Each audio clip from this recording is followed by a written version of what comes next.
Hello everybody, this is the presentation of Is Reskilling the Answer? Evaluating the efficacy of workplace retraining in the AI-driven economy by Lucia Velasco and myself, Fernando Schapachnik.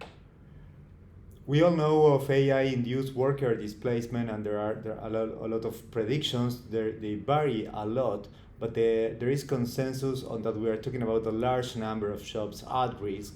So when these issues are discussed, the typical answers involve either the idea of upskilling or reskilling the workers. But what do they know? What can we learn from past evidence? Do these policies work? So if we consider only scientific studies, that means studies where there's a control group to rule out whether people actually got new jobs or improved their earnings because of improvements in the general economy, well, there are actually three takeaways that we want to highlight. The first one has to do with the idea of training for the unemployed. Well, what we know from those studies is that the results depend a lot on how the economy is going, much more on that than on the particularities of the program put in place themselves.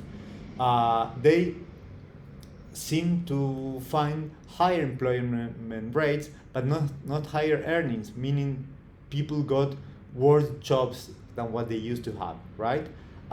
In developing countries, we do have evaluations, but only a handful, and they show negative effects, meaning people that go into the program got worse results than people that did not go into the program. Those programs usually work best with on-the-job training and if the employers themselves are involved.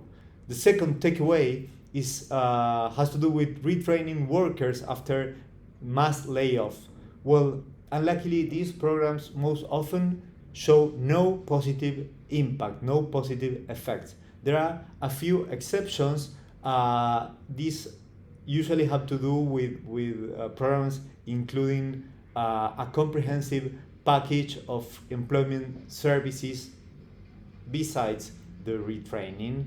Usually these programs are expensive, meaning it's not clear if there's a payoff in the investment, considering the amount of money governments have to put into them.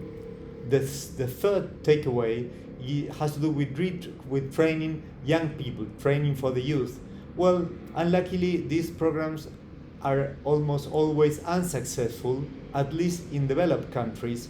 And the big takeaway here is that it usually makes much sense to invest earlier in the educational system, so people stay there to reduce dropouts and other schooling problems. Summing up, upskilling and reskilling, which are a common theme when we're talking about labor market disruptions because of AI, well, should be taken with a grain of salt. The collective evidence does not show them to be a promising pathway to solve these kind of problems in the society in general, and we have to think about other type of policy responses.